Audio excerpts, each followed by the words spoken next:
George. And your first name again? Dan. Sorry, Dan, I got introducing and I forgot who I was introducing, so. Well, good. Good. I almost was on time. I got lost out there. We tried to go into the auditorium.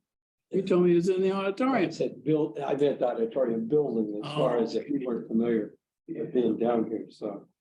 Oh, are you the previous building department, building inspector? In California, I was Oh, a great. deputy building official for the state. That was there. I've been retired for 11 years. 11 years. So I was with the Office of Statewide Health and Planning Development for 19 years. And then I was at UCLA for 5.5. So that's me. That's great. Were you a professor? No, at UCLA, I was the hospital construction inspector for the entire mid complex. Like a building engineer, what do they call it? In your case, it would be the whole area engineer. It was an awfully big, I think they said there's 38 miles of corridor in the UCLA medicine. And Were they like, Let's see, Dan, why don't you pass me a coat, because somebody else maybe, yes, there'll be more. all right. they were like the state, the state of Colorado doesn't go through the local building departments. They have their own, is that the way UCLA was? It had its own regulations. I worked for Excel, the energy company, so we always had to, we always recommended that the colleges or the state institutions use the codes of the particular. How does it work here in Colorado? In like, for example, CSU Pueblo, Yeah, it was one of my projects. yeah. Because I was on the gas side of Excel. And when they were doing some things out there, but they don't need to draw a permit. They could just do whatever they want. But I always recommended on, from Excel on the gas side, that they go through the permitting process. Well, for safety reasons, and then also for, you want to have the same mechanism for the fire department and things like that. Yes. You don't want to have them show up, to save, the whole building and not be able to function because the valves are. That's right. Wrong. It's very true. So Angie, on Zoom, we do have some people from the regional building department. Can you guys hear us? Mr. Ward, how you doing? What's going on? Great, thanks. And then I think we have some people on for the net zero fire stations because Hello. Renee, is that you? Yes. Hi. Okay, wonderful. And then Brad, are you also with Mead and Hunt? I'm with Allred and Associates, the architectural firm. Brent Allred in our office will be jumping on here shortly. Great. And Mr. Stephen Royce, can you just tell us who you're with? Yeah, I'm with Ferris Engineering and I'm working with Allred. I'm the mechanical engineer. Wonderful, thank you. Yeah. Mark. Hey, Chief. How are you? Doing well, you? Just for meeting minutes, I take everyone's names. Can you guys? Mark Laven, Skype Thompson.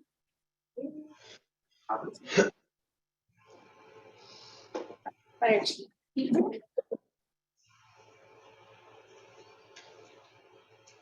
Okay, well, it's 4:00. My name is Edgy Walrath. I'll be facilitating today.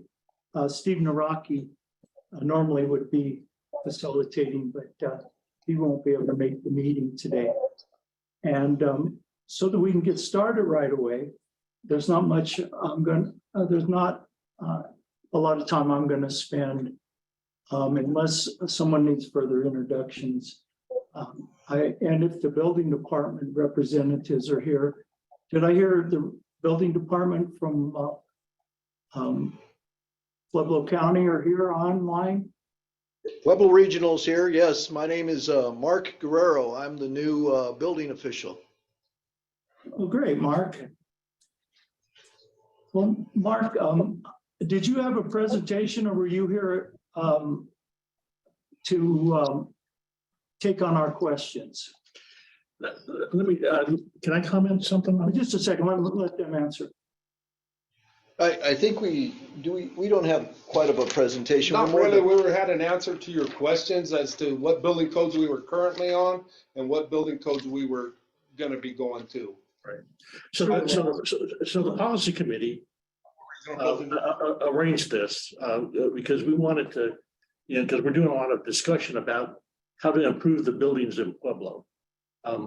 Because we know over the next couple decades, that we're going to be going to all electric buildings. So we wanted to make sure that our codes were in line with that process. So we kind of wanted to get a current read of where we're at today and where we're headed in the future. And also maybe have that discussion about how can we accelerate things for the best process. So that's kind of what nucleated this request to the Pueblo Regional Building Department. I think we're all on the same page. The reason I brought it up is because of the building department statement you heard to tell us about the codes. Well, I imagine you're on some international codes, either the 2020, 2021. Well, there's thousands of codes. So what I was hoping that either you had a presentation or it sounds like Ken has some questions to start out with. Would that be the most appropriate thing, Ken? And I think we've already asked those questions. So why don't we just let them? Okay, they present? have their questions. Yes. Okay. Right. So, just very, you're right. The codes have been evolving over and over. They're, way back when sustainability was one thing that people would fight. And now we're all on board about cost, savings in energy and so forth. And the codes are leaning towards more going to electrified. And we're not there yet. It's actually, you can see it's a slow process, but currently Pueblo Regional Building Department and Colorado Springs are on the 2015 codes. And we're ready to jump with Springs and match what they do. So our contractors are not confused about what we're doing. So we're going to try to adopt the 2021 codes, which are the most current codes, with the amendments, the same amendments that the Colorado Springs will have. And those codes are the most up-to-date energy codes that I think you're referencing. Well, great. And if I understand correctly, you have a list of questions in front of you. Do you want to just go right down through them? I don't have any questions. Oh, okay. I'm sorry. Ken, did you? I maybe have a question to you. Is how is the best way to keep ourselves current moving forward with this idea of sustainability, right? In other words, building a better building. How do we accelerate that? How do we there's also retrofits. How do we accelerate that? As we move to renewable energy. Well, as you know, I mean, it's not an easy conversation, but there's three things: people, places, and people, places, and planet are the things you consider when you're doing sustainability. Triple bottom line is what they consider. And these code committees that have, looked at all the different aspects of what they can do, in order to increase the code, to go down that road and be better. It's so much better than it was in 1988. We're getting to the last 1% of making our buildings more efficiently. And said there's actually some conversation now that we're doing too much. Like after R25 insulation, you're really getting very little diminishing returns. And so you have to come back to the economics and the culture. Is like what is the best thing for our region, because they're all different types of climate regions. We're actually 5B, cool, dry is our region. And so what we've done is we've enlisted, we've actually been asked by our partners, the Home Builders Association. They've looked at the code because they have skin in the game as far as, you know, how they're going to build and still keeping the housing affordable. And we've all conclusion together that, you know, adopting the 2021 codes, the same Colorado Springs, would be the best interest of the entire region.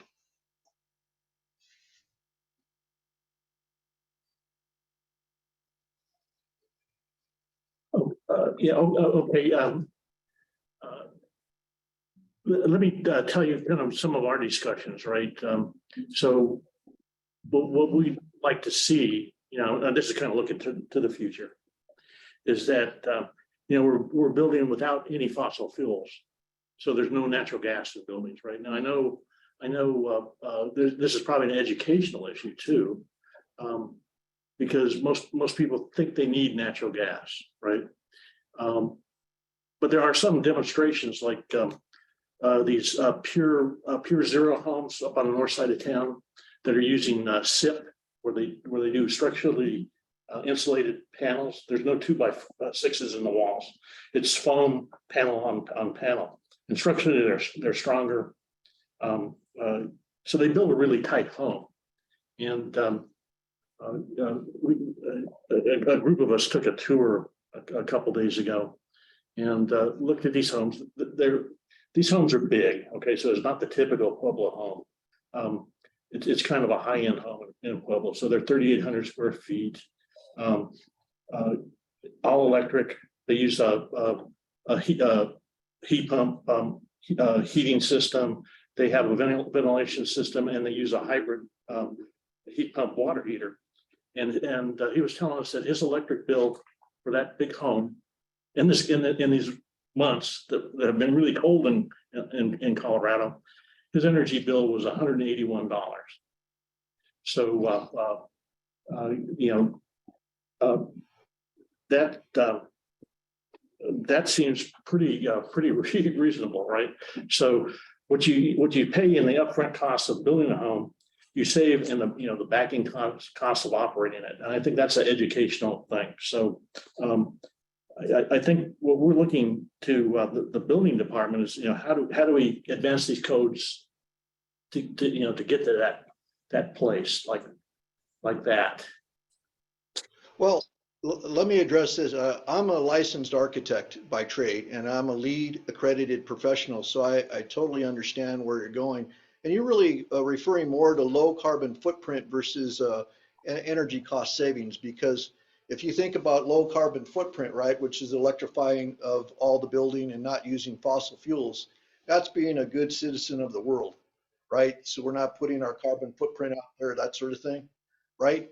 And Right. So as a building official and region, we have to be fair and equal to everyone that we're applying it to. We don't have those millionaires building those homes that you're talking about.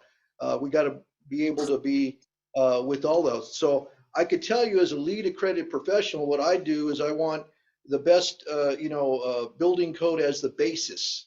And then LEED, I don't know if you're familiar with LEED accredited or certified buildings, but from that basis of the building code, then they try to achieve different levels. They try to go to certified, they try to go to silver, they try to go to gold, they try to go to platinum. And there's a varying point system that they use in order to get those buildings to what you're describing, and that costs money. And but it also has a cost payback. And so the organization of LEED gives them options on how they can achieve that. And it's not only energy, it's leadership in energy and environmental design. So in conflict with the energy savings is getting fresh air into the building, right? Because a lot of times the climate is just perfect. Let's open the window because it's the right temperature and we're getting that fresh air into the building, right? Well, that has nothing to do with insulation or your furnace or air conditioning because you're using that free use air. So it's a balance of those things that we have to watch. And I feel that as a building department, we're consistent with what the committees, that have progressed from 2015 to 2018 to now 2021 have slowly and incrementally increased to go towards the target you're saying. Now, in the state legislation, there's House bills and Senate bills that they're trying to do where they're getting a net, they want to do zero carbon footprint by, as low as we can go to by 2050, that sort of thing. Now, another subject you brought up is this net zero energy building. We actually did one at Anschutz, which was the police building. But in order to do that, you have to calculate what your energy use is going to be. And then you have to put renewables like in your parking lot, which would be like solar or ground source, in order to produce that much energy for the net to be zero. That's not cheap, and there's a long payback for that. So I think the best way going forward, when you consider all the players involved, and diversity, equity, and inclusion of everybody, you want to be consistent as a building department. We're going to mimic the same thing that Colorado Springs does, because they're 5 times bigger than we are. And we think that it makes a good education for our contractors. They're not working on 2 different codes to build there and here. And then we're gonna still have conversations about how we can do better, right? And then there's always these organizations out there like LEED and Green Globes and things that people can elect to do. I mean, the code is the minimum requirement, but I have to tell you, since I started architecture, the minimum has gone up and up and up and up. I mean, it used to be, very minimal insulation and all that, and now it's getting to the point where we're having that fight between fresh air and a tight sealed building, and whether we're using energy to bring in fresh air or not. So it's a balance. So I think this current cycle of the energy code and the code to get everyone and the teams moving all in the same direction, I think that the adoption of the 2021 is probably the way to go. Well, good. If I could just add one thing, just to make sure we're all on the same page, and I guess I'm going to ask you to help investigate it. We looked into this. A lot of people are building net zero homes, and I'm from Excel. I was on the gas side here. I know if you eliminate all the gas plumbing, the hard pipe from buildings, you eliminate all the fume exhaust vents that go through the roof, all the openings. If you make smaller windows to increase your envelope, those are all cost savings methods. And then along with that, there's a lot of federal and state money, and even the local utilities, Black Hills, that will help offset solar and maybe some geothermal to go along with these. And like in the case of our fire stations, we recommended putting a Tesla battery like the car in their garage rather than an outside natural gas or diesel generator. As you know, if you put something outside like that, you need all the things I just mentioned, the hard plumbing and wiring to go inside. And now you have a facility that someone can tamper with. If you take away that outdoor gas generator from all the fire stations, they can't respond. They do not have a backup. They don't have any electricity. But I guess what I'm emphasizing, some people actually believe that you can build these homes with fairly little cost. And the most important thing is the geothermal. We're going to have to change our windows a little bit. No matter how you design a window, how many pieces of glass you put on it, you don't have the R value to have large windows anymore in these buildings, and that's one example. But anyway, I'm asking you to look into that, because if we all say it can't happen, it's too expensive. For one thing, I don't know if when you say too expensive, I don't know if that's true. But anyway, I wanted to point those out, and the importance of geothermal is really becoming important, especially new homes, new buildings. It's a lot less expensive than doing afterwards. And you have one heating unit, you have a boiler, a central boiler with a heat exchanger rather than a separate water heater and furnace boiler type furnace on there. But anyway, I wanted to talk about that, and of course, I mentioned heat pumps too. But go ahead, Ken, if there's. Yeah, I mean, maybe we just, maybe we should open up any other questions. May I comment on what you just brought up? So yeah, I am a total advocate of geothermal. In fact, there are a couple fire stations already using ground source. The correct term is ground source. Geothermal is what they have in Antarctica or Greenland, you know, with the steam that's coming up. But ground source is the capturing of the Earth's natural heat below 3 feet at 55 degrees, and then using pumps to utilize that, and then coming up to heat pumps and that sort of thing. So it's not that we're unfamiliar with that. Very much an advocate of that. I think in some cases it's better than solar because it's all underground and it does never get the snow to cover up the panels. So yeah, I think all avenues are open, but I think what I'm advocating is that as a building department and a regional building department, we need to educate people that here is the base code. And then if you want to do extra, there are the XL rebates, the Black Hills rebates, the federal rebates that can do that. And in fact, you should look at that because you might deal yourself out of that deal because they usually want to use those rebates to incentivize you to go to the next highest standard. Great. Go ahead, Alan. So would regional building have some ability through either the permit fees it charges or maybe giving a preference to applications that come in for higher standards of LEED or whatever to try to incentivize more efficient and lower carbon footprint buildings? Well, thank you for that question. That's, I think some municipalities have done that, and I did a little bit of research for it. You know, it's really hard for Pueblo Regional specifically to incentivize that way. One, because we have the lowest permit fees in around, you know, and so we're already lower than most because we want economic development in Pueblo. Two, our turnaround time for permit application is 10 days. One thing is you can't approve wrong. And what I used to do as an owner for the last 20 years before I got to this job is I would so much appreciate the code officials because they were my quality control.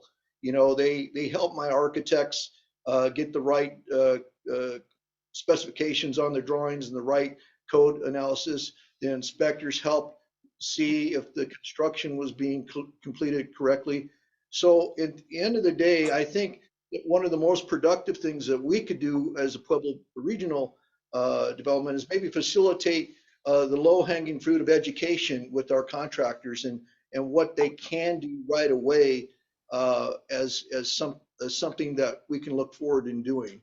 What do you think about that sort of proposal? That would be great. Great, yeah. We have experts, you know, in our community that are home builders that have actually, that's what you need. You can't just use these guys that are just writing codes that don't know how to build. We need our builders to come in and say, hey, in the projects I've did, and they're actually very excited about energy efficient buildings, you know, and they're all for it.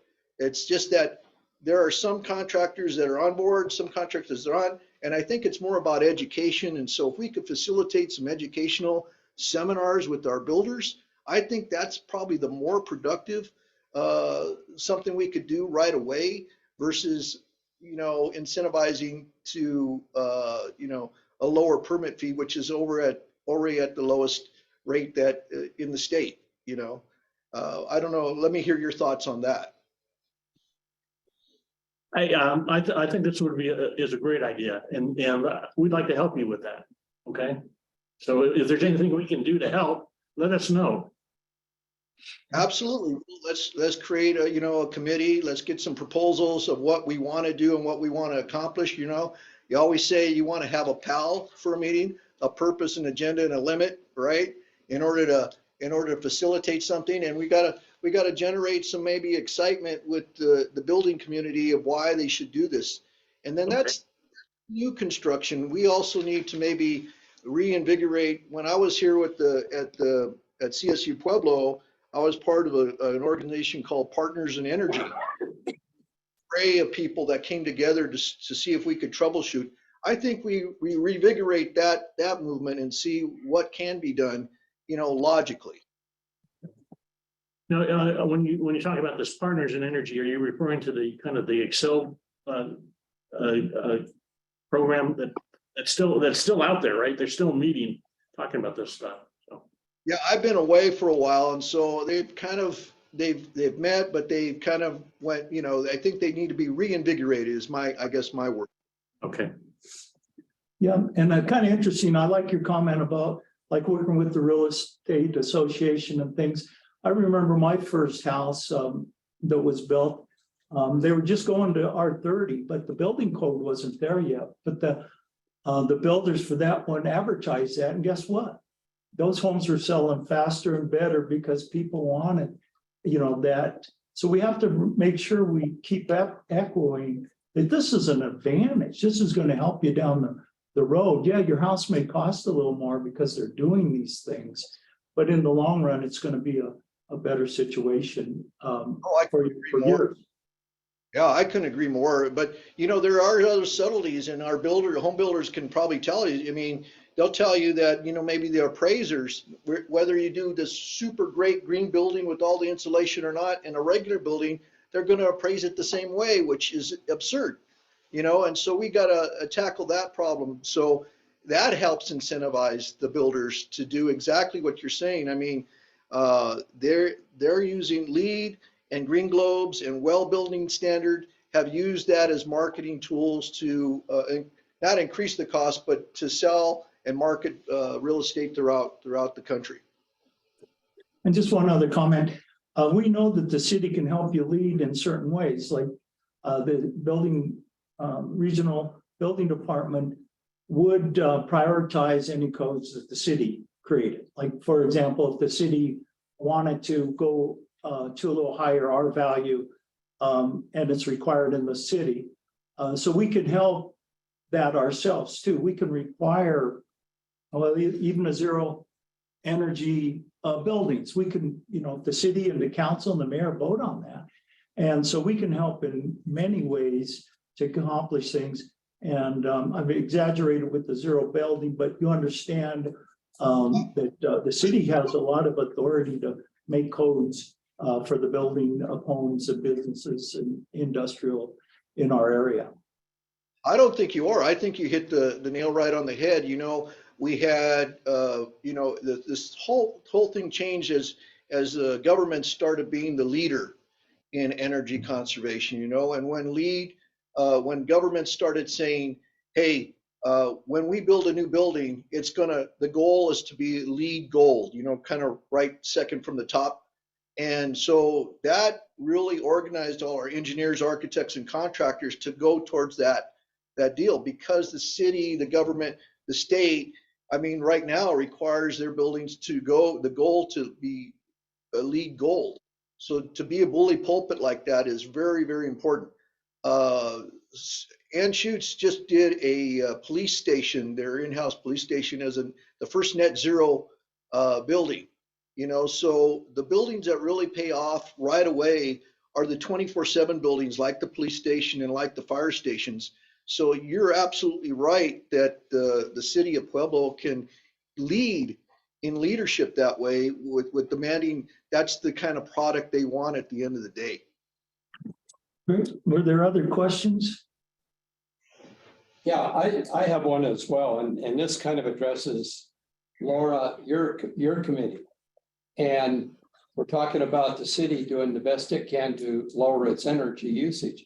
But also this is educating the public, saying there's money out there available that will help you improve your energy usage in your home and so forth. So is that also part of your overall consideration of what you're doing with establishing building codes?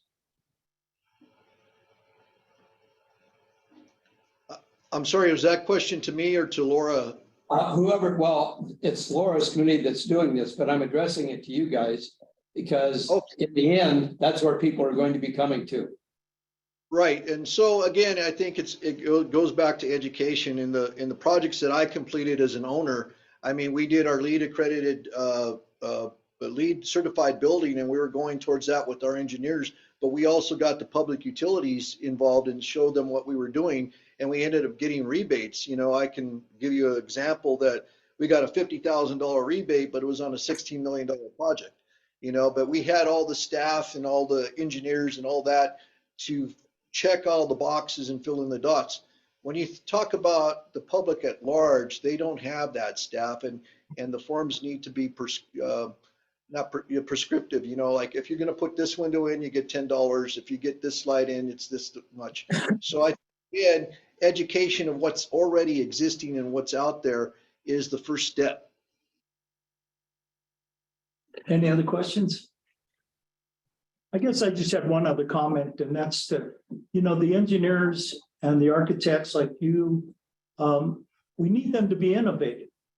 I worked for Excel, like I mentioned, I'm retired now, but I remember recommending that, hey, we can give you, 5 pounds of pressure, so all your gas lines can be reduced throughout a building, saving you $50,000. And sometimes they'd say, well, hey, it's a city project, who cares? We need to solve this through innovation, and that's where the architects and the engineers need to help. How are we going to do this? There could be some prefab, like Ken mentioned. You build these walls. I was in Denver, downtown Denver, where they built a parking garage with 4 stories on top of it. And brought in pre-stressed concrete. They built that thing like in 2 weeks, and right in the middle of downtown. So there's certain ways you can get these things done cheaper, faster, and we have to remind everyone. I always use it when I go buy a car. I always tell them what I want, and they, you want this one with the fancy heating system and this and that, and or I just want one thing, and it's going to cost you. We need to move on to innovate. How are we going to do this and make it successful so that we can help the next client that wants that, whether it's the city or an industrial building or a housing complex. Yeah. Well, I'll encourage you as an architect, when I design something new, right? I always try to go see the best in kind examples, right? And I'm here to tell you there are cities across the country that have best in kind. Denver is one of them. They've had this LEED Gold requirement for their government buildings forever and ever. The state of Colorado, who I've worked for, has LEED Gold requirements. Now, what that means is that everyone on the team is what's called a LEED accredited professional, and that's not an easy task to become. There's certification and testing that you have to do for that. And then you have to work as a team together for a common goal of trying to get the best building that you can. And so again, I'll come back to the city of Pueblo, the county of Pueblo. When you're putting advertisements, RFPs out there, you want to say that the goal is to try to get a LEED Gold, because then that activates the engineers and the architects and what they're designing to. It's easy to do in the planning stage. It's almost impossible to do in the construction stage. So you got to start from day one and go forward with that. Well, great I recommendation. have 2 items I wanted to bring attention to from the chat, if now is appropriate, Edgy. Yes. The first one is the Partners in Energy meeting stopped when it lost county leadership. It was an FYI. And 2, when will the PRBD go to 21 code? And then also a reminder from Chuck that one of the team members for the fire station discussion that's scheduled to start now has another engagement at 5, and we understand. Thank you, Chuck. Got it. So I would answer when will Pueblo Regional go to the 21 code? Our goal is to adopt that by the end of June. Okay, and I think everything else is taken care of. Thanks, Alyssa. If we can, the regional building department's more than willing to stay we're going to start talking about our next on our agenda is our net zero fire station. We have architects and I think some engineers on there. But you had a comment, Ken? No, that's fine. I was gonna say, we'll contact the building department to kind of close this education gap, right? And to me, it's like, you have your building codes, you have your builders out there, and they need to be educated on the incentives that are out there to do these things. That a lot of these new building techniques may be paid for in these incentives. So you can get these things up front when you're building a new building. We'd be happy to participate and facilitate. Right. Great. Thank Well, you, appreciate it. we'll move on to the next agenda item, and you're more than welcome to stay, the regional building department. And I guess, Andrew, will you be leading this? I'll kick it off real quick, just with a short introduction. I just Thank you. wanted to give some basic context. As you guys are all aware, we have been working diligently on the design of 3 new fire stations for the city. And the last conversation is a good segue. We were talking there a little bit about net zero. We have incorporated some net zero design standards here into our product, but I wanted to introduce our design team. We've got Gary Cahill from Dunakilly, Brent Allred from Allred Engineering, Renee Azerbegi, energy consultant from Mead and Hunt Engineering, and Stephen Roach, a mechanical engineer from Farish Engineering, who are on the design team. And I wanted to turn it over. Brent, are you going to lead discussion? Yes, I'll start. Okay. I'll just turn it over here. Can I ask you, are you LEED accredited professionals? Yes, we are. See, this is what I was talking about. The team is all together. They're moving together on a common purpose. You bet. So I'm going to share the screen here just to get an overview of the station as it is in our design stage.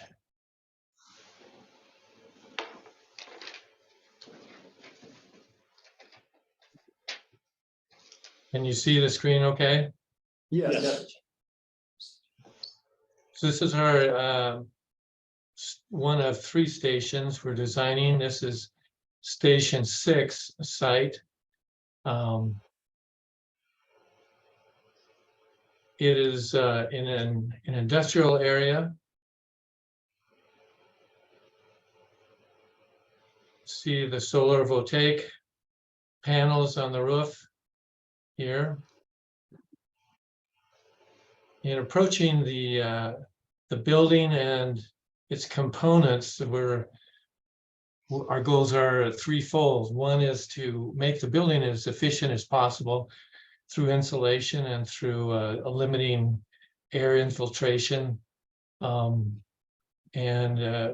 using natural light where we can, and incorporating all the building science that is at our fingertips. The second effort that we're going is through mechanical efficiency. And Stephen from Ferris Engineering is on. He'll briefly mention some of the systems we're considering to make it the most efficient mechanical systems that we have. Right now, we're looking at 3 different options.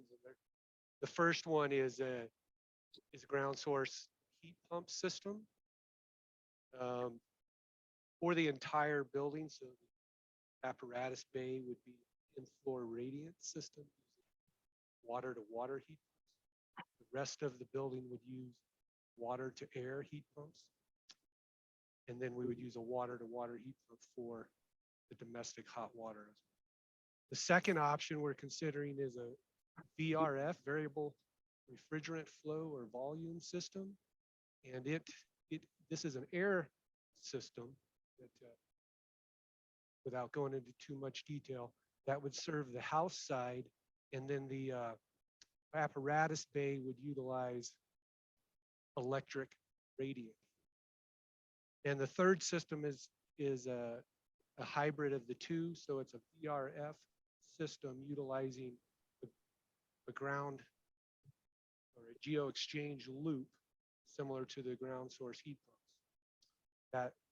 So it would be a water VRF system. and it would utilize water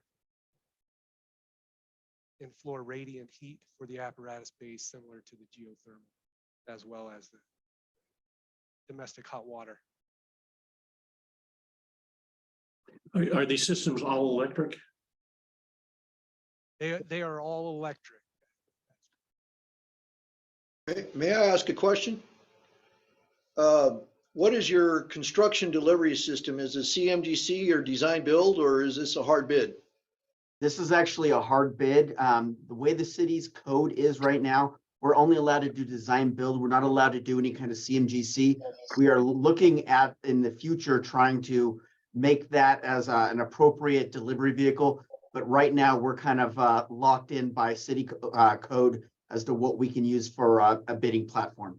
Look at that, because what I'm seeing here is it's a fantastic design and fantastic options, but you need a cost authority. And the only one that's going to be the true cost authority is the actual contractor that's going to be working on it. You know, you can hire estimators, but if you're an estimator, the first thing you're going to do is you're not going to be wrong. You're going to be a little high on your estimate, you know, so you're not wrong. We agree with you. We would love to do a CMGC or some other alternate delivery method, but the city's charter and code won't allow it. If we have a contractor come in and work with us on putting the pricing together, they're not allowed to bid the contract. And so it gets rid of any incentive for the contractor to come and help us ahead of time because they can't bid the project. So I know the rules. Yeah, I understand. Yeah, that's too bad. But it's a fantastic design. And just to summarize what I just heard, it just in a simple, for a dummy like me, first and foremost, what you want to do is make your building energy used as small as possible, you know, and that means you have daylighting, so you don't have to use lighting.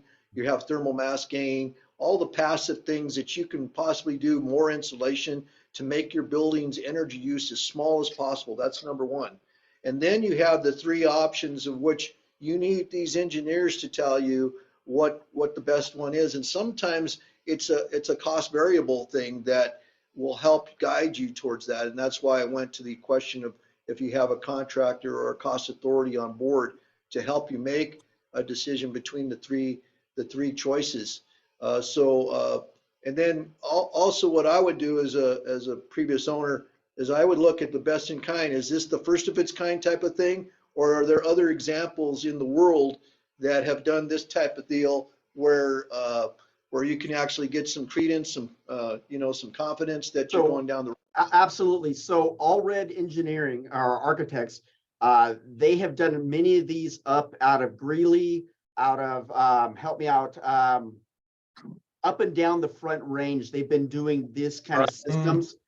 And that was one of the reasons why we chose Alred, was for their experience in these net zero kind of infrastructure and facilities. So they're very well versed with the process and the procedures for this here. And yeah, we've been very happy with it. We also did a lot of prior to coming up with the design itself and getting kind of the initial concept, we visited multiple stations.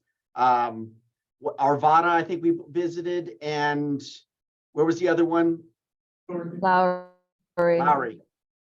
So absolutely, we got out there, we saw what's working up and down the Front Range, what systems are the best in kind, as you said. So absolutely, we're 100% agree with your ideas there.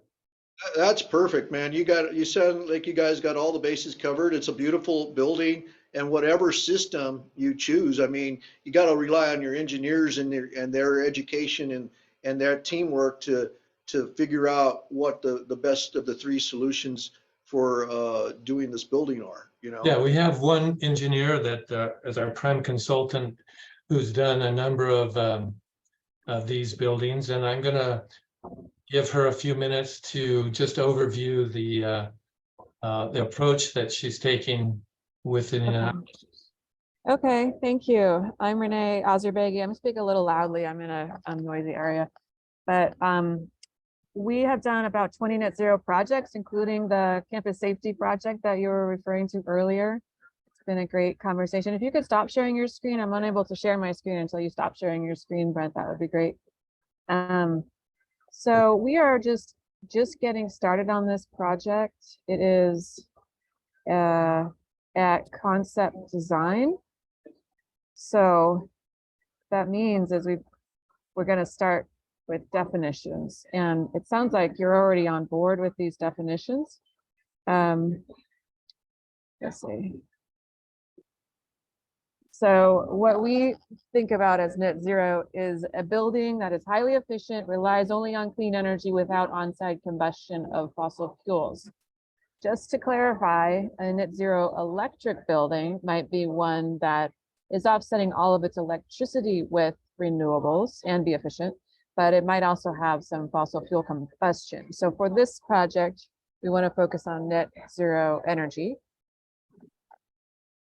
So we start with benchmarking. We want to understand what EUI, which is energy use intensity, the project should do. EUI is a measure of energy performance. So it's basically your total energy usage, fossil fuel and electric, for a year divided by your square footage. And it's how we compare buildings of the same type to each other. And so with this target finder program that we used called Zero, a baseline EUI, which is kind of just an average EUI, you're not really doing anything that great, is 70, and lower the better. The target is saying is 49. We think this project will fall anywhere between about 35 to 50 EUI, because again, we got to do efficiency first. So if we fall within that 35 to 50 range, we'll be at 30 to 50% savings. And that's a good place to be. And then, so that's our goal for efficiency. And then we add the renewables.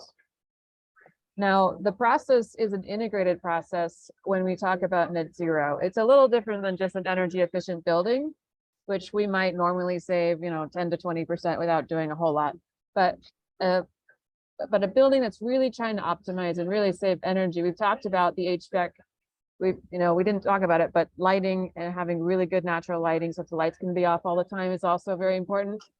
And then the passive side, the building envelope, the orientation, what kind of insulation we have, of course, is critical.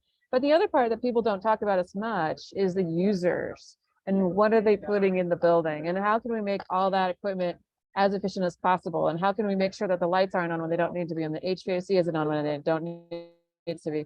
So we need to have some conversations with the users as well to understand how do we optimize the equipment loads, because equipment loads can really drive, after you've made everything else efficient, what's left. It's those things that people plug in. Those are the equipment loads.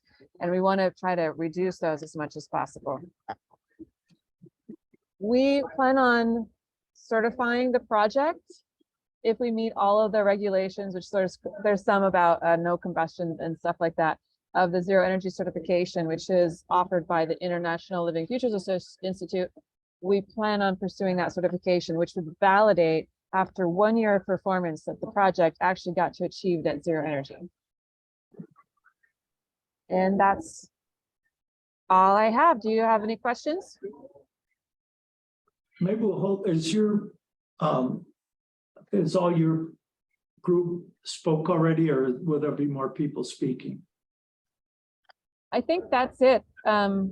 So it's your turn to ask questions. We will probably have a lot more details as we get into schematic design and design development. This was like, first you got to make sure you're on the same page with the definitions and the goal. And then we're going to be looking at options and doing some pricing models and things like that. Okay, well, I just want to make sure so we could let you finish first. I just have one comment.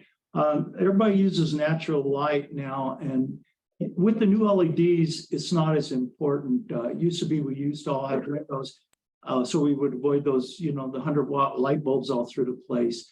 And so when I saw those garage doors that are all glass, in my opinion, without a good thermal envelope, it's going to be real hard in the future to achieve the goals while you're hooked up to the distribution. But to literally make this building run on its own if it had to for a week or so.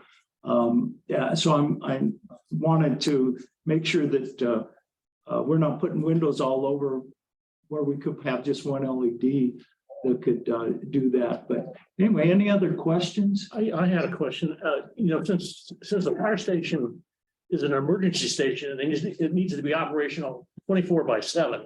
So how do you do that? Is it with battery backup? Yeah, that's a good question. There will be a generator. I don't know that we're doing batteries. There's talk of a natural gas generator. That's the thing that we have to check on, whether that we could still meet the certification that we want to if we have a generator that's using fossil fuels, because it's something that hopefully we wouldn't need very often anyway, right? The idea with the generator is you don't need it. So if we're not using it that often. So it's something we're exploring. Does anybody else have any comments on that? Well, the battery obviously could be used for your electrification all the time. And still be there for emergencies. So you really hit the nail on the head. You're going to have a gas generator out there that may never be used. And all the gas piping, I was from Excel, so I know what it's going to cost you to run a fuel line over to that thing. So you hit the nail right on the head. If you had a battery inside that's electrically being charged, just like our phones are. If you can leave that thing plugged in. The Tesla batteries are even better. They're the car batteries that, as you know, well, you should know, 10-year guarantee right now. But yeah, I wouldn't personally look at a gas generation from what I mentioned. They could be put out of order they're outside. Yeah, I guess the question is, why not go with batteries? Why the gas? I mean, is there a reason? Usually it has to do with, we're trying to run the whole building. If power goes out, not just one load, like not just lights, but the whole building probably. So I don't know. That's a good question. Brent, do you want to take that or? I was going to say, you got to remember that this is an entirely critical facility, right? There's no one room or just the dispatch center or anything else that can just be run, right? We're talking the entire building needs to be able to operate. And that backup generator is going to be a critical part of the redundancy or resilience of this facility. So it's not going to get used very often, but it's going to be there when you need it. No disrespect to my friends at Black Hills, but it's going to run sometime. Yeah. Well, the thing about it, look into the batteries that could equal the amount that you're generating. Being from Excel, I was in Denver with electric. UPS systems, even for hospitals, don't run everything. There's critical equipment like communication, corridors that need to be lit, things like that. Not everything needs to be on there. And we've seen a lot of oversizing of generators. For the UPS is just like the battery we all had under our desk for our computers. But if you were to have 3 batteries in that garage, or 4 or 5, what's the difference between those costs and the cost of bringing all that infrastructure into an outdoor generator? Significant. Just something to chew So on. it's not a little cost. That's the thing. I don't want to harp on the point or anything. We can get into the details. Oh, I know. But we are 49 minutes into your meeting and we haven't even gotten to your agenda yet. So I want to I'm going to cut it real quick, but I want to say thanks to the design team. Part of the reason I wanted them to come talk to you was because this issue of net zero and the definition of what is net zero, what do we mean by it? And what do we in Pueblo mean by it? And setting some kind of specific objectives and policy and code that we are going to try to achieve. This is an important part of what this commission needs to be kind of looking into. I feel like you guys set the goal, or at least you set an objective that the mayor and council can vote on, and then we can take those things and design straight to them. But as we were proceeding forward here, there's a question of how far do we want to go? Is a generator okay?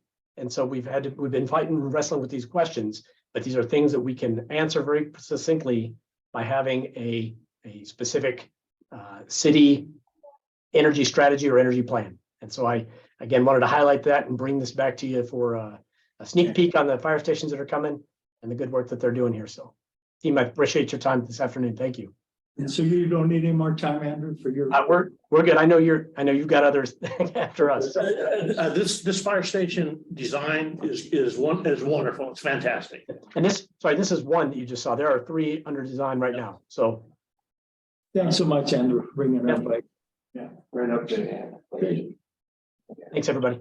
Go ahead. There was one question in talking about calculating the energy efficiency over the period of the year. When you visited other stations that have been built under this model, they've been in operation for a period of time. So they've been in operation long enough for you to evaluate what the energy usage was, because there's something that comes to mind because I'm familiar with working with fire stations because I did training with them and how to deal with gas and electric emergencies.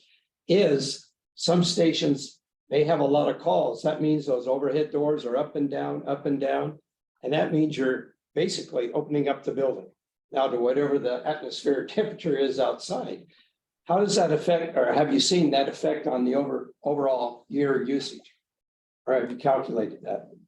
Stephen, would you like to talk about the ground source heat pump loop in the bays? That was going to be radiant, right? I mean, when we model the building, we try to model as best we can with how many times the doors are opened, but it's still a model. But the radiant system, the in-floor radiant, is to heat up the slab so that when the doors are open, you don't cool down the slab, you cool down the air, and so you still have that mass as well as the radiation that comes off of that, or the radiant heat that comes off of that slab. But it's going to use a lot of energy. That's all part of the model. Yeah, our most energy efficient vehicle maintenance bays have tended to use radiant slab in-floor heating. So you're heating up objects, people, as opposed to the air, which is, with those overhead doors, it's a problem.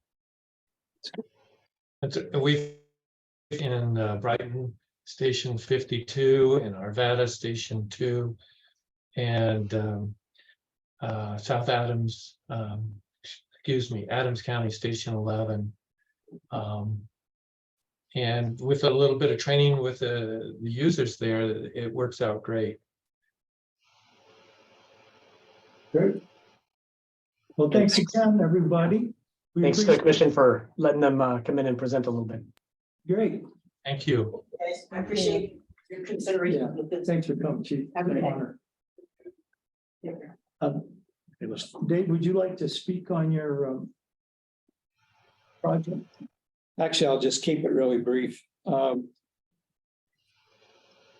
already gone through how I ended up being exposed to the Oberlin project, but followed up with a few calls to the city to find out kind of how things progress for them.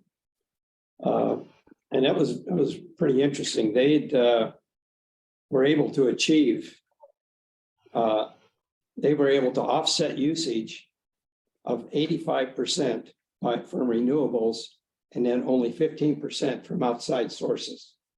Now, they are a city-owned municipality for just the city, but of course, the important thing to consider here is we're talking about a fairly small city of approximately 20 to probably 25, 30,000 people, of which a fair number of them are rural. Not all of them are in the city, but for you guys involved in LEED construction, they were able to create a platinum LEED building in our downtown area to be used for businesses, meetings, a theater type of thing. It was really pretty impressive. The design of it is really beautiful. They ended up this project after about 7 years. And their goal was to be able to reach their sustainability by 2030, which is probably a familiar one for you guys. They have done quite a bit, but probably the biggest thing that makes this work for them is between Oberlin College and the city are working together. And the college itself was going to get involved in geothermal or ground source heating. And the college their objective was to convert all of the buildings, where to that is for a heat source. Now, they did identify that was going to involve a lot of rebuilding work within all of the individual buildings, so it was going to be phased out. But the building had a budget of 140 million for this project. And which sounds like an awful lot of money, but I imagine it gets used up pretty quickly when you're talking about that. I think they said there were going to be 5,000 wells drilled to support the geothermal just for the college. That didn't include the city. They did do a number of things. One thing, this lady that I talked to is very interesting. When they reached the end of their 9 years, where this was the scope of the project that was initiated by Dr. David Orr, they discovered that they needed somebody to manage all of this. And that was when she was hired. And she was actually hired as a full-time person with a staff to be able to keep this ongoing and be able to monitor everything that was ongoing for both the city. So when I looked at, it brought me back to looking at the city's proposal for hiring for someone equal to what she does as a part-time person. From what this lady has told me, what she's involved in having to do, I'm kind of thinking that making it a part-time position is one that would be pretty ambitious, because there is an awful lot to do. Just from the brief phone calls that I was able to have with her. The other thing she gave me, probably a couple things to look at, and as we talked about being sustainable, I've included in there for those of you that got the email out with the package of things, it's one that's entitled The Most Sustainable US Cities. And it goes through this being originally the report was published September 21st, 2021. So we're a year behind on it, but probably a lot of it is fairly important. It goes through the methodology, and that I'm not going to spend time on that because you can read it. But they went in and first they did the most sustainable large cities.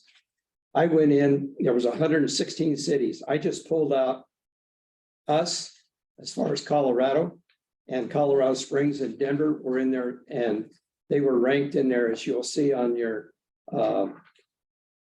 left-hand side of where they fell within the total rank compared to the #1 city. I believe that's in yours. It's not in mine, unfortunately. I didn't get that over as I was working on building this up, but it goes into greenhouse gas emissions in metric tons equivalent, and then works your way all the way through and what the sustainability score. Interestingly enough, the driving to work percentage has a big impact on it, obviously. It went through also the mid-sized cities. In Colorado, we have Fort Collins, Pueblo, and Greeley, and in the ranking. And again, it has the percentages of what was involved within that study. And then down to, of course, the smallest cities in Colorado, Grand Junction and Glenwood Springs fall into that one. As you read through that part's pretty interesting. At the very end, I added kind of questions, which is it possible to have a sustainability city? What are the things that impact that? And then a number of other things. And with that, I'll just close up what I have to save time for some of the other things we need to do this afternoon too. Okay, and I asked Dave to talk about our subcommittee, but I think I'll wait for last. I want to make sure that we get the other groups in. If it's all right, I'll start with the energy outreach. I see Laura and Ken are on that one. Who will be leading that discussion? Laura. Yes, hi, everyone. So this was the initial plan we reported on last meeting. Our next step is to meet with the Director of Public Affairs for the City of Pueblo. We have a meeting scheduled for tomorrow afternoon to talk through the city's communication strategies and understand where we can fit into that first and foremost with our work here. And Patty Olenek from Black Hills Energy has joined this committee as well. She's responsible for implementing the demand side management program. So everything from their rebates to their residential and commercial programs. And so that's excellent because she is very relevant to this conversation as well. So that's where we're at. Great. Would it be all right to go to the Energy Policy Committee then? Would that be appropriate? And then we can have some questions after that. Okay, if you can go to the first slide. So we have a mission statement. It's basically in support of 100% renewable by 2035. Identify, promote policies that make meaningful progress towards 100% renewable energy in a way that's sustainable, affordable, and equitable for Pueblo. Next slide. So in our last meeting, a couple urgent things come up. There's a Department of Energy Better Building Build-Up Challenge that Pueblo has an opportunity to get about $400,000 in this. So it's kind of urgent that we start the grant proposal on this. And there's some slides in the end of this deck that would help that grant proposal. But my point is we need to bring the grant writer on board with this. Maybe to we could have some meetings on this topic. The next there's a energy efficiency community block grant that Pueblo is going to get, and it's 161,000, actually 162,000 if you want to round that number up. And our question is can we direct these funds? Can we have some ability to put these funds to use in the right place? Maybe these will go to the energy performance improvements that Andrew is doing, but we'd like to kind of talk about that with the right people in the city. And if by the way, any team member has a comment, just raise your thing, because I'm going to go through this pretty fast. There's I think this kind of boils down to there's a lot of money out there that's available, and we need to take advantage of it. The commission itself doesn't have a lot of capacity to do these things, so we need to figure out how we can add this capacity in and get these things done. So there's money out there to improve existing buildings. There's a state law out there saying that if you have a commercial building over 50,000 square feet, you need to do a benchmark report on it. But there's money up to $5 a square foot to make improvements on these buildings. So the owners of the buildings need to be aware of this. Again, it goes back to education, right? I just wanted to throw a plug in here too for the waterworks, right? There's a big pressure release valve, feeding the water that comes into Pueblo. And Alan knows more about this. They're going to turn that into a hydroelectric plant when they can get the components to do that, right? Yeah, it's partially underway. The piping is being put in right now.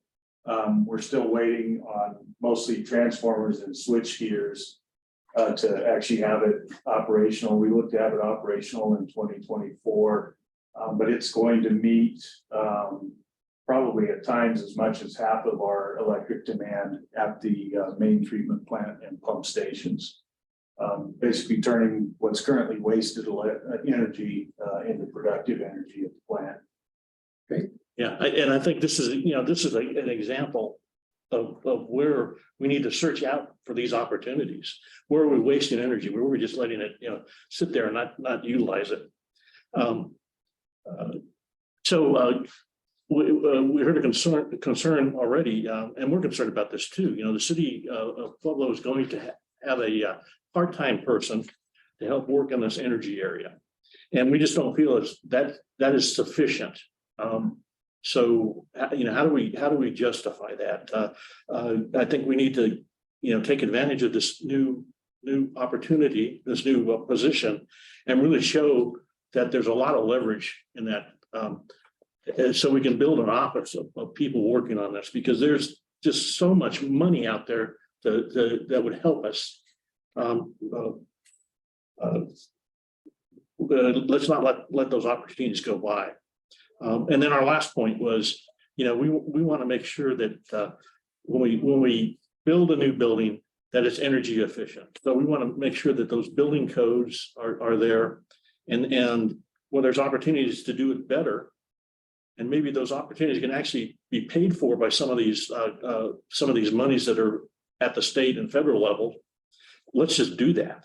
So I think that discussion that we could have with the building code department on how to educate builders and all that is probably an important piece to this. Then the next couple of foils, we can just kind of briefly go through them. Talk to this opportunity I talked about, this Department of Energy buildup opportunity. So actually, Laura put together kind of an outline of what needs to happen.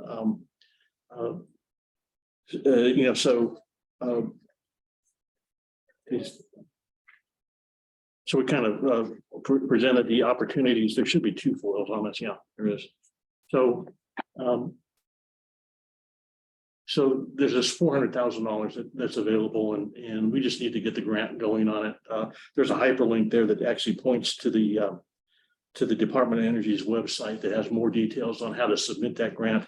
I think the grants opens up really soon. I think it may be opened up already. It was a February, March timeframe. So they're taking submissions now, but they need to be done by this July 18th date. So I think it would be nice if we could get that moving.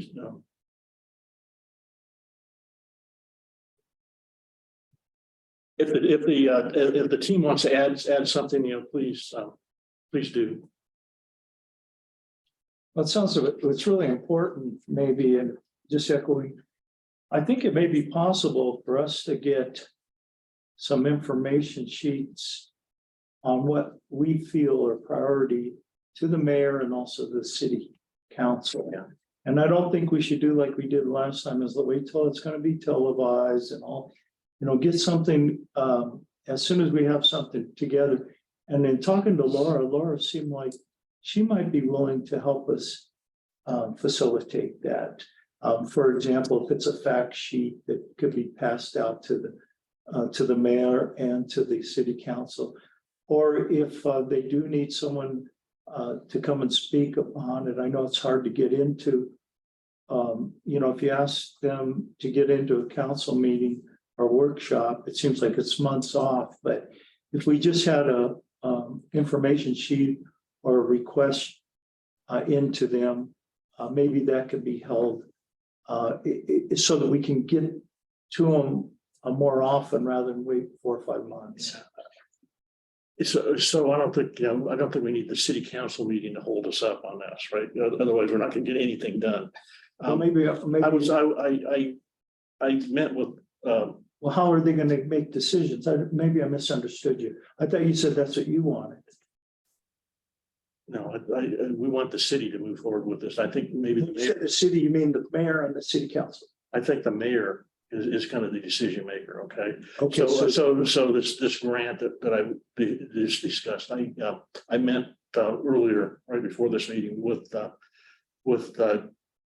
Mayor Gradishar and Laura Solano, and they said they're working on getting this part-time person, but it's not that person's not going to be here until April if they made if we move quick on that.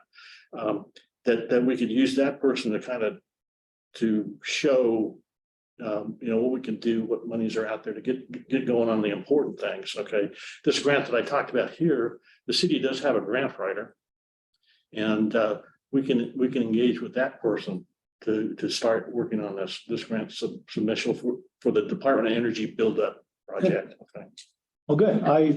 I misunderstood. So it'll all be going through the mayor. And when they hired the grant writer, last time I heard they didn't have one. They lost their grant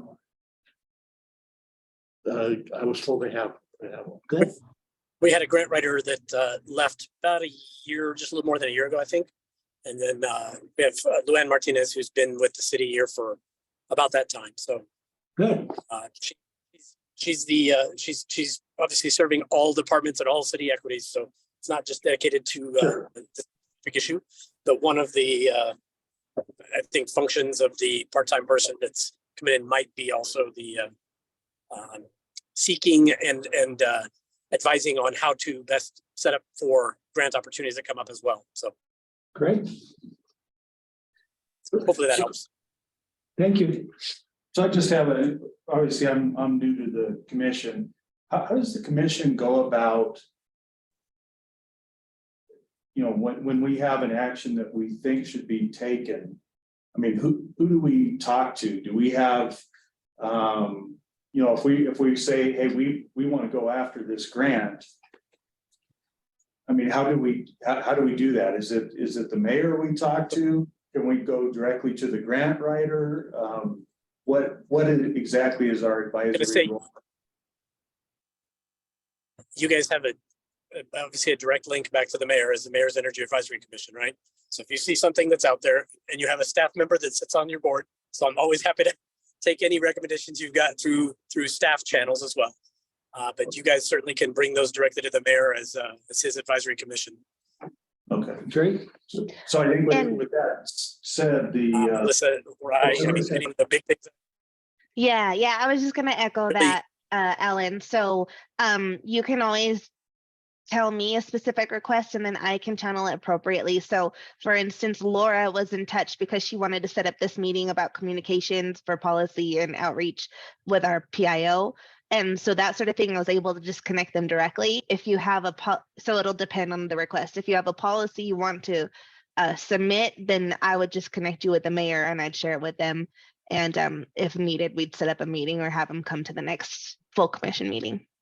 Okay, which is exactly what I did, by the way, and I copied the policy group on this for this meeting I just had with the mayor. So, that would be an invite that you could attend. Okay. Meeting. Yeah, I guess.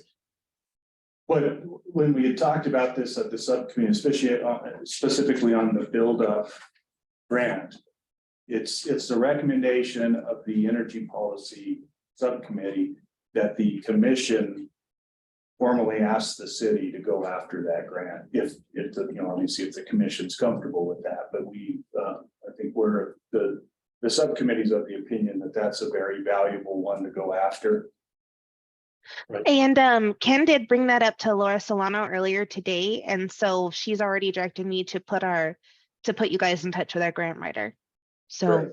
just so you know, there's some movement happening there. No, this is great. This is great. Thank you. Yeah, and I'll talk to Steve, but I think what we should do is if a subcommittee is in need of assistance from Andrew or Alyssa and things, rather than wait for the next meeting to get the commission involved, to start that discussion then, because this monthly thing could be a thorn in our sides where we're not moving on something. Like Laura turned us on to some money available that, I mean, it's in 2 weeks or it's in a week. So I think, and we'll talk to Steve, that should be appropriate. And then it could be vetted back. So Alyssa could all email us and say, this came up. We don't need to physically get things done or move things on these monthly meetings. I think it's kind of like any organization. You can start that process and then, whatever it is, if it thinks you need the whole commission, that could be emailed to all of us and we can give you our thoughts on it and help move it, even in hours. Unless anyone has a problem with it. No, I think we have to operate like you're talking. Let's not wait for a meeting to discuss something. If it's important, let's just do it. And keep everybody informed what's going on. Yeah, and this grant stuff and the technology is moving so fast. We really need to keep moving on that. Any other questions on either one of those subcommittees? And it's getting close. So what I'm going to do, did any of the guests want to introduce something or question or? We're okay. We want mainly to listen to the Pueblo Regional presentation, and then it was, the rest of it's an interesting just to find out Yeah. what your committee's up to, so. Yeah, well, we appreciate you coming, and it is interesting. Regional has a lot of authority, but it is interesting how we could put something on top of it, or take something away. I know regional, I think, has some things that they want to, some residential that they want to sprinkle, fire depression sprinklers, and I think the city was talking to and worked with the building department, said, maybe we don't want to sprinkle every single residential house at this time, things, but that's just an example, but great. Is there any other discussion? Dan, is it? Yes. Did you have any comments on it? You worked at the building department before? Very efficient, very well presented. Well, good. I wanted to talk about some things that I'm kind of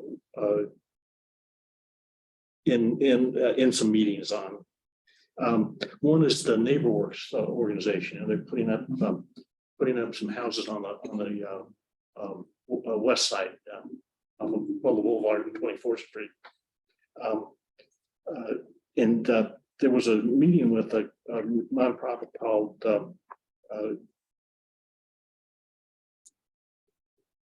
I'm trying to think of the name, but basically their goal is to eliminate carbon in new buildings, right? So let's stop using fossil fuels.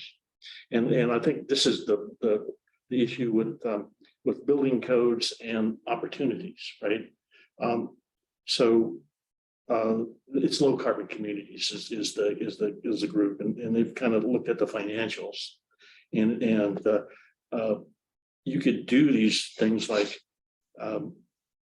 SIP construction walls, and put renewables on the house and not use any gas, and make them real energy efficient, and get some of this federal money and pay for a lot of it. So you could actually save money by doing some of these new technologies. And that's kind of, we need to get the building code and the opportunities like this together. Is to how do we take advantage of that and drive some of that through the system. A lot of it's education, because conventional builders, they probably don't want to change, so they're going to resist going electric because gas is cheaper, is what they've always thought. Well, that's a communication, and I think didn't your group, one of your groups, go from include communications in it? Yeah. Well, I think that's the group that Laura's running, right? Yeah, well, you're on that, right? Because that's really important to get that out, as we were talking before. That being innovative and being smart, like they bring up natural light. Well, that's because all the bulbs are 100 watts. Now they're 3 watts, and you get 60 watts out of them, and you got solar on there. So in the daytime, to run some lights, it's free. But anyway, the great reminder. But those are the things, and we should probably push that communication part of that group, or make another group more communication to the realtors, to the builders, to the architects. Because honest, I just, as you mentioned, I don't like to hear somebody say, well, I can do it, but it's going to cost you, or oh, we can't do that. And it's kind of like, well, everybody else in the country is doing it. And we're going to run in some, I mentioned this before, almost 50, all 50 states are trying to have a bill or something to eliminate natural gas because of air quality. So, but I'll end with that. I know everybody's, we got the city needs to close down, so we'll let them do that and get out of here. Is that all right?